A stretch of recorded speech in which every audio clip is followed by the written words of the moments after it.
Hello guys, IUS Bocce Chair Chase Hunter here. We're going to go over the official rules and overview of the Unified Outdoor Bocce Program. This is part 2 of our video series for the meticulous review of the Coach's Resource Guide. If you missed part 1, please go check that out. If you have listened to part 1, welcome to part 2. Let's get started. Bocce court size and equipment. The dimensions of a Special Olympics regulation bocce court are 60 feet long by 12 feet wide. The foul line is 10 feet out from each of the 2 end boards and is designated by a line or 2 cones or 2 cones. For students using ramps, the foul line will be extended 20 feet from the end board. There's a dashed line to signify that. Mid-court line is marked 30 feet out from the end boards with paint or tape. Your bocce balls, you should have 2 sets of 4 bocce balls. Usually one of the sets is green and the other one is red. Your Polina is typically yellow or white. And the bocce balls are manufactured of a composition material and must be equal in size. Our official tournament bocce ball sizes may be from 107 millimeters, 4.2 inches, to 110 millimeters, 4.33 inches in diameter. Special Olympics will supply the composition balls for the state tournament. If alternative balls are needed, we can accommodate the request. The request is to be submitted no less than 48 hours prior to the tournament.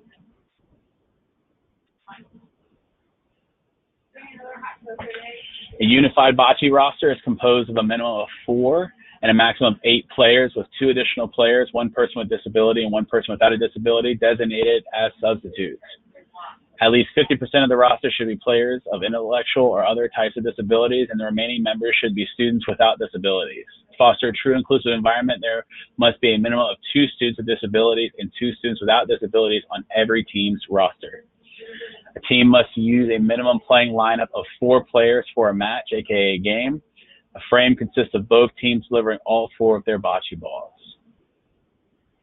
Teams may use a maximum of 10 players in a match, with the initial lineup including no fewer than 4 and no more than 8. Teams with less than the prescribed number of players will forfeit the match.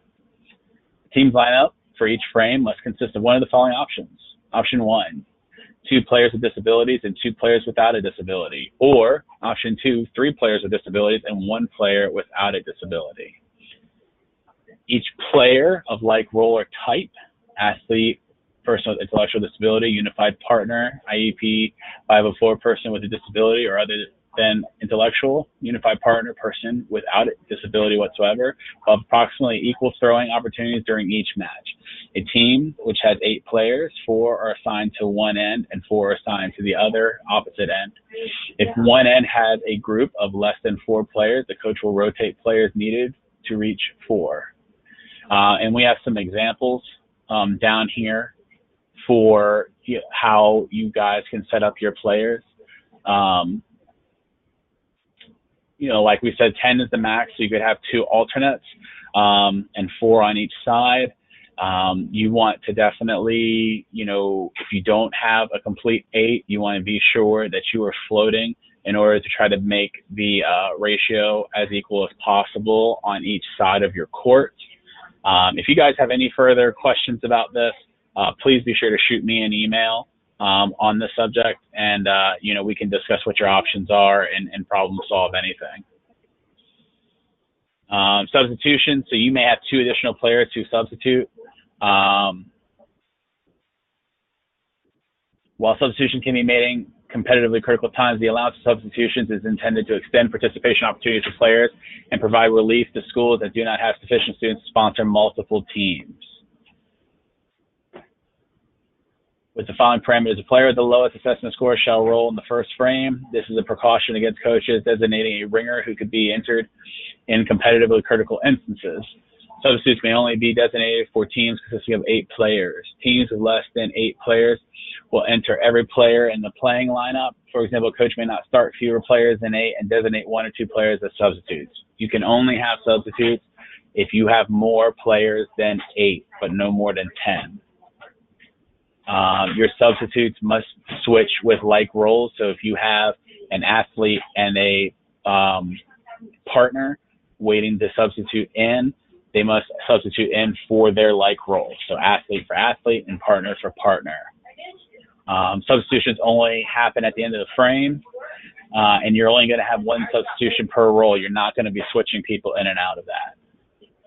Once a player is substituted for, he or she may not re-enter the same match unless in the case of an emergency or upon approval of the competition manager. It's strongly encouraged, guys, for your substitutions to be made halfway through a match. So it could be at the 8-point scoring range, or if half your time. So if you have a 30-minute match, at your 15-minute mark would be where you make your substitute. A match is completed when either one team reaches 16 total points for a designated time limit, which was recommendation 30 minutes has elapsed. When the time limit is reached, the current frame is completed, and the team with the highest point total at that time is declared the winner. If both teams are tied, one additional frame is contested to break it. In a dual match, when only two teams are playing, one format is used as the best 2 out of 3 game series in which, with each game concluding with one team reaching 16 points or the previously established time limit has lapsed.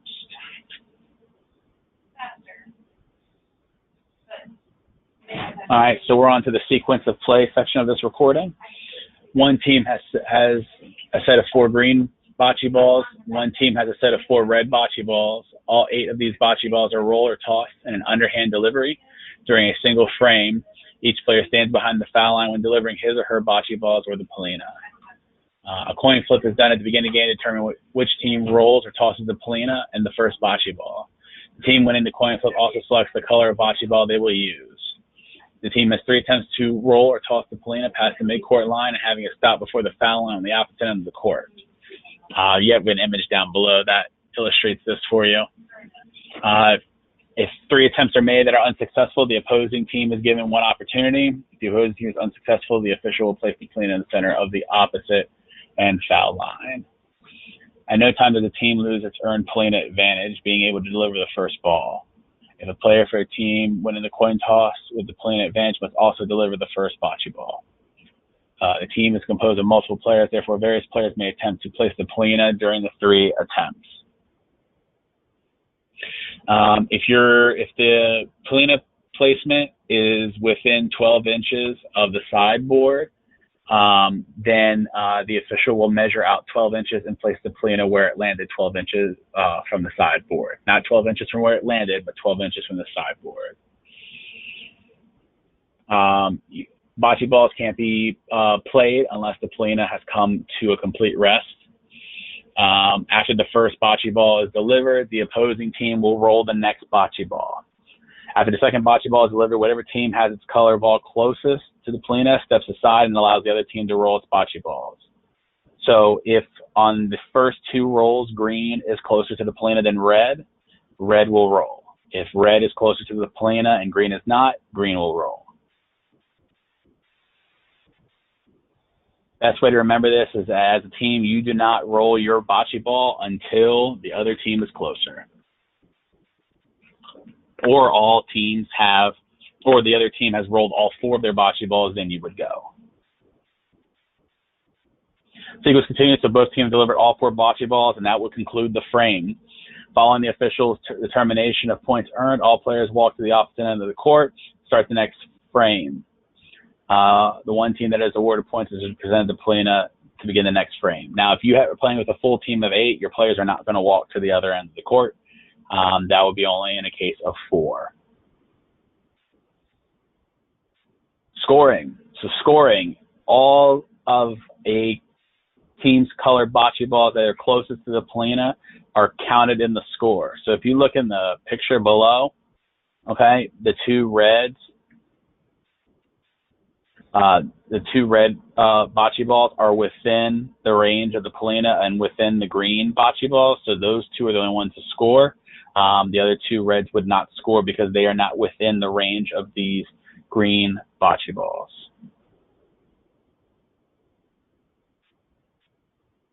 If you have 2 bocce balls that are exactly the same distance from the palina, 0 points are awarded for that frame. Legal throws. So our legal throws The ball has to be deployed below the waist, even in a kneeling fashion or a standing fashion. Any balls that are deployed above the waist will be considered foul and will not count. And potentially, depending on the role and where they land, as long as they don't mess with the other position of bocce balls and polina, that ball should be removed.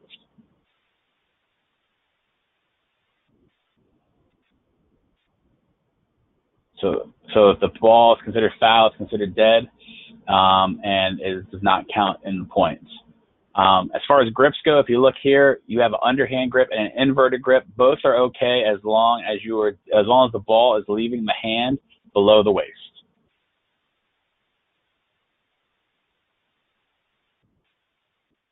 Foul line, a player must have their feet, partner athlete must have their feet behind the line. They cannot step on the line or past the line. They must be behind the line.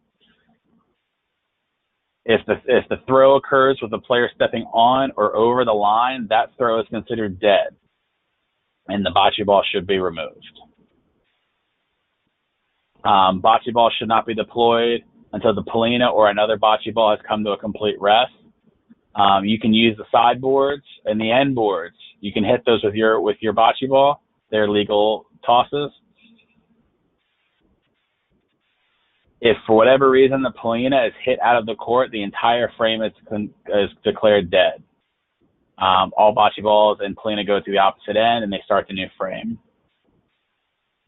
Any bocce balls that exit the court are considered a dead bocce ball as well. All right, proper measurement procedures. So when your officials are measuring during games, you're measuring the distance of the bocce ball from the polina. The official should take the end of the measuring tape, place it on the side and in the center of the bocce ball. He or she should then take the measuring tape over the top of the polina. The distance is calculated from the center side of the bocce ball to the center top or the top center of the polina. Many different types of ramps can be used for bocce. One rule is that a ramp must allow a player to deliver, so they must push or touch his or her bocce ball on their own. No device can be used to propel or push bocce balls. The bocce ball must always be touched by the player. The foul line for the students using ramps will be extended 20 feet from the end board. The ramp may not extend beyond the 20-foot line.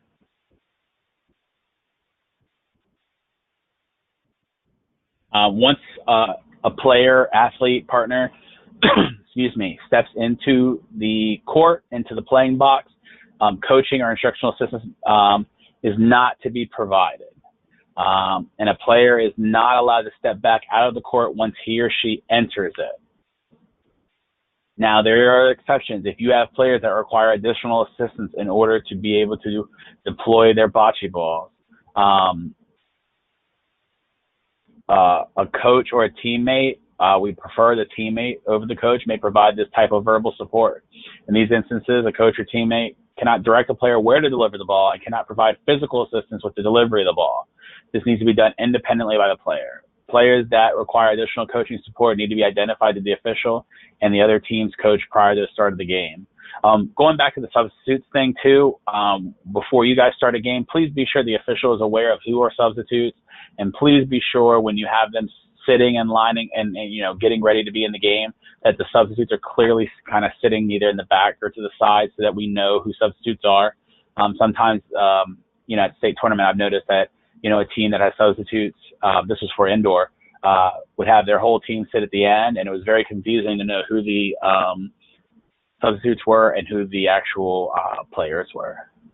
Players with visual disabilities are permitted to have a cone or cylinder similar to a 1/2 PVC pipe or track and field relay baton. Predetermined teammates stand behind the polina to provide visual cues as to the location of the polina. A bell or other sound-emitting apparatus may also be used, but no coaching is allowed, just cues such as "I am standing in the back of the polina."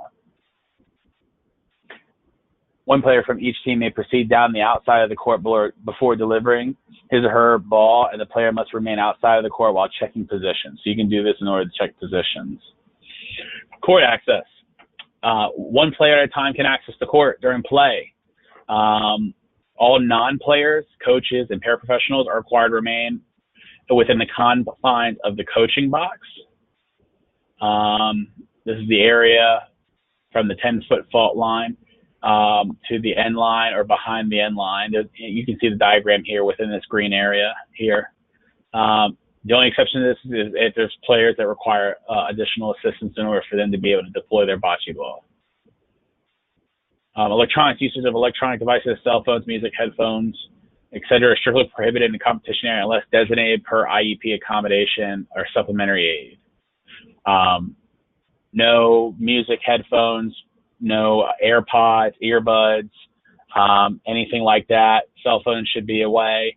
The focus should be strictly on the game. Sportsmanship, in the spirit of sportsmanship, at the conclusion of each match, teams should come together and shake hands.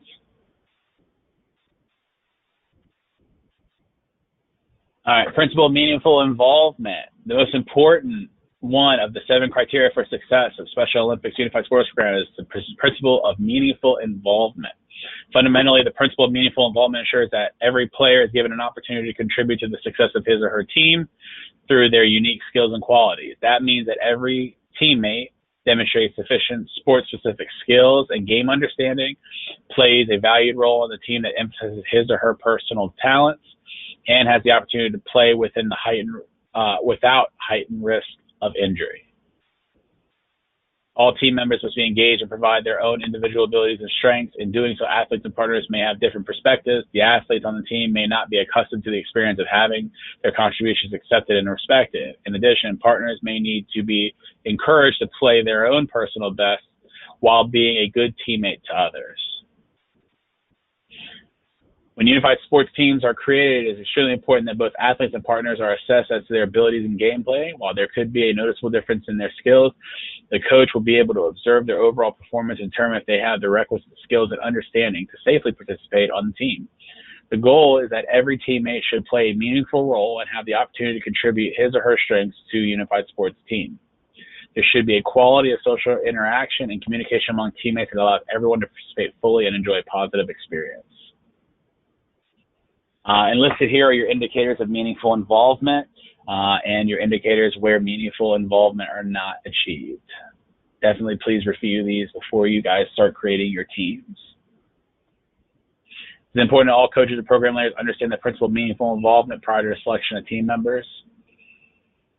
As you can see, Unified Sports further meets the mission of Special Olympics and embraces the philosophy and principles of Special Olympics Unified Sports. I do not see many differences. Athletes and partners both want to compete, and everyone wants to have fun. Don Hess, Unified Sports Coach. Uniform requirements. Okay, so all teams are required to have school-specific uniforms, so uniforms for your school with your school colors, logos, and so on. And it is the responsibility of the match and tournament director to enforce the regulations on the uniforms. All uniform complaints, as you registered at the start of a match, coaches are required to bring violations to the attention of the tournament director. During the regular season, the ruling will be made by the host administration. It will be the responsibility of the tournament director to make the ruling. At the state tournament, the responsibility will lie with the tournament director or Special Olympics staff. All uniforms must have the pill-shaped logo, and there's an embroidery sample there. So this must be in the pill shape, okay? What's shown here or any other altered or doctored logo is not allowed. You have different placements for the pill shape here. General specifications, the shirt must be either a polo or t-shirt type in its design. The shirt may not be sleeveless. Shirts must be of school color. However, a white or black shirt with school identification is permitted. No plain white tees or shirts turned inside out. There can be no other markings on the shirt other than school name, player's name, school mascot, normal manufacturer's trim, or manufacturer logo. So like if you guys got shirts from Under Armour, Under Armour's logo is allowed to be on there alongside ours. When standing, apparel must cover the midriff. Bottoms worn can be shorts, skirts, or athletic pants, ideally of a school color, black or white. No jeans at all, please. Visible undergarments worn under the uniform must be adorned of a single solid color. A school name insignia is permitted, provided it is no longer than 2/4 inches square and no dimension is larger than 2¼ inches.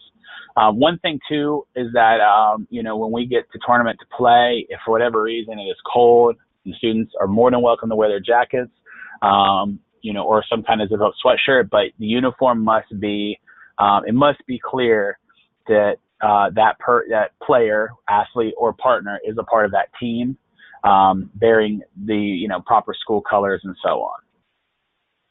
Footwear, proper footwear is required. No boots, slippers, open-toed shoes, including flip-flops. Athletic shoes is perfectly fine for this. Headgear, religious or medical-related headgear is permissible. Headbands, wristbands, armbands must be of a single solid color. Bandanas are not allowed. If a solid color, a piece of material may be folded or tied and used as a headband as long as it is not wider than 2 inches. Hats are permissible in outdoor bocce. Undergarments. Any visible undergarments worn beneath the uniform or top or underneath the uniform bottom, extending below the knees, shall be unadorned, lacking embellishment or decoration, and of a single color, solid color. When it comes to like leggings, this is a really good example here. If your students are going to be wearing like athletic leggings, they must be solid. There can't be any they must be of like a solid or related color, but there cannot be any openings like here where you can see the skin below.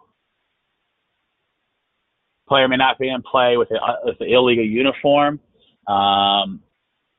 If a legal uniform cannot be obtained, that player is disqualified in that event. Uniform violations don't apply during warm-ups. Once the match has begun and the uniform violation is realized, an automatic penalty will be assessed to the player. Once the match is complete, the player must immediately comply with the uniform rule, or the player will be disqualified from subsequent matches. Removing the shirt appearing with a bare upper body while in competition area shall lead to disqualification from the event. When you're in your ceremonies time, all players must be in uniform, proper school issue uniform, and must wear proper footwear to accept an award. Player assessments. Teams will be division with players of similar ability levels. Playing against comparable teams leads to more enriching and enjoyable competition experiences. To achieve this outcome, each unified bocce team will provide an assessment score for every player on the team, which is an indicator of his or her skill level. Following is a step-by-step description of the steps coaches will take to acquire an assessment score for each player. We can't start assessments until no earlier than March 18th. Okay.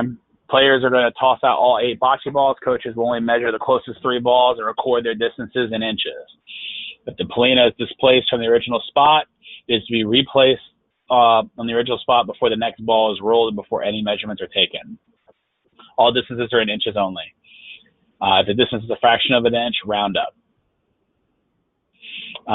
So what you're going to have here is you're going to have each player legally toss bocce balls from behind the foul line and attempt to get his or her as close to the plane as possible. Coaches will mark on the floor with tape 3 spots where the plane will be placed at the 30, 40, and 50-foot placements. Coaches place the plane at the center of the spot at 1, and the player will roll 8 bocce balls. The closest 3 will be measured. Then the plane will be put at the 40-foot line. All 8 balls will be tossed by the player. The closest 3 get measured. At spot number 3, 50-foot line, same thing applies. All 8 bocce balls tossed. Closest 3 will be measured.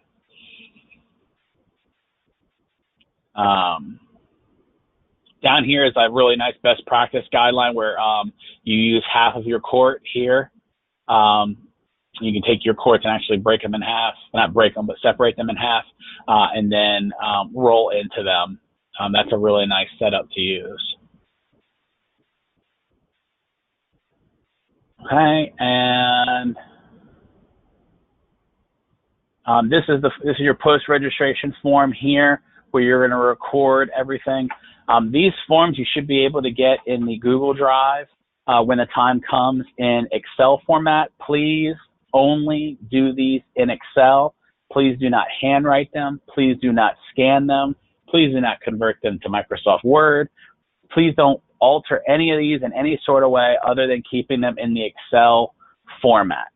All right, that's going to make it a lot easier for myself and for others to input this data in order to, be able to division people appropriately when it comes to the state tournament, and even for district tournaments if we need to advise at all. So please keep them in the Excel format.